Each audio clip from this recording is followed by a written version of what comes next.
दोस्तों, कभी आपने गौर किया है किसी इंसान की मौत सबसे डरावनी तब नहीं होती जब वो अकेले मारा जाता है। सबसे डरावनी मौत तब होती है जब वो सैकड़ों लोगों के बीच मारा जाता है और फिर भी अकेला रह जाता है। बांग्लादेश में जो हुआ वो मौत से ज्यादा खामोशी की कहानी है। एक आदमी था, नाम था दीपू चंद्रदास हिंदू। ना उसके हाथ में हथियार था, ना वो किसी आंदोलन का चेहरा था, ना वो सत्ता के लिए खतरा था, फिर भी वो मारा गया। क्यों? क्योंकि उस दिन उसकी पहचान उसकी सुरक्षा से बड़ी हो जाती है।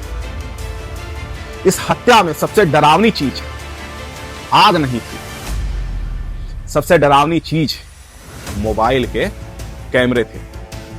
क्योंकि कैमरा तभी निकाला जाता है जब देखने वाला खुद को सुरक्षित समझता है। और अगर भीड़ को यह भरोसा हो जाए कि कैमरे के सामने भी उसे कोई रोकेगा नहीं, तो समझ लीजिए कानून सिर्फ कागज में बचा है। दीपू पर आरोप लगाया गया इस निंदा का, लेकिन बाद में बांग्लादेश की ही सुरक्षा एजेंसियों ने कहा इसका कोई सबूत नहीं है। यानी एक इंसान बिना अपराध के भीड़ द्वारा मारा गया। और इससे भी ज्यादा खतरनाक बात, किसी को हैरानी नहीं हुई। यहीं से सवाल शुरू होता है। यह सवाल धर्म का नहीं है, यह सवाल राजनीति का नहीं है, यह सवाल है डर का।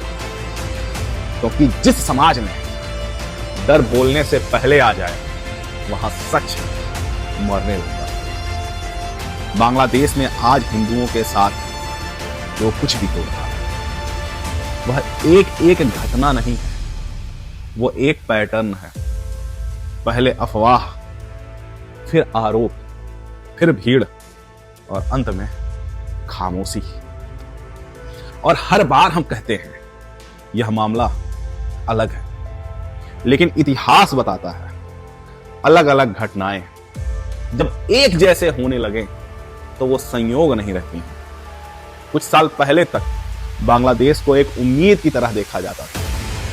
तेज ग्रोथ, महिलाओं की भागीदारी, गरीबी में गिरावट। लेकिन समाज सिर्फ और सिर्फ जीडीपी से नहीं चलता है। समाज चलता है न्याय से, सुरक्षा से और भरोसे से।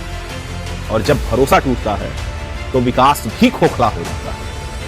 अगर आप पूछें क्या यह सब पाकिस्तान जैसा नहीं है, तो जवाब होगा इतिहास बिल्कुल ऐसे ही शुरू होता है। पाकिस्तान में भी हिंदू एक दिन में गायब नहीं हुए। पहले उन्हें असहज किया गया, फिर असुरक्षित किया गया, इसके बाद अदृश्य कर दिया। डर ने जनगणना से पहले लोगों को देश छोड़ने पर मजबूर कर दिया। आज बांग्लादेश वही डर धीरे धीरे सांस लेने लगा है। डर का अगला नाम किसी और का भी हो सकता है। डर का अगला आरोप की जरूरत नहीं पड़ेगी। डर भीड़ की अदालत बन चुकी है।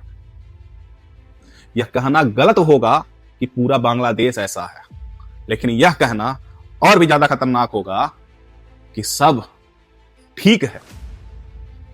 क्योंकि जब समाज हिंसा पर बहस करने की बजाय उसे स्क्रॉल करने लगे, मजे लेने लगे, फॉरवर्ड करने लगे, तो समझिए हम सब थोड़े थोड़े दोषी हो चुके हैं।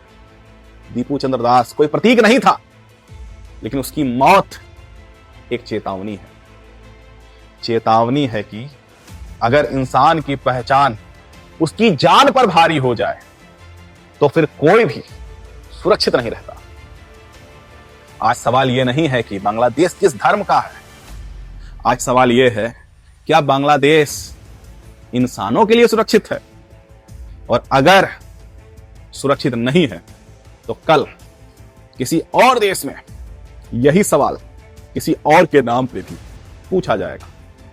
इतिहास एक बात साफ कहता है, जब समाज असहज सच से आंख चुराता है तो सच हिंसा बन करके वापस आता है और तब काफी देर हो चुकी होती है।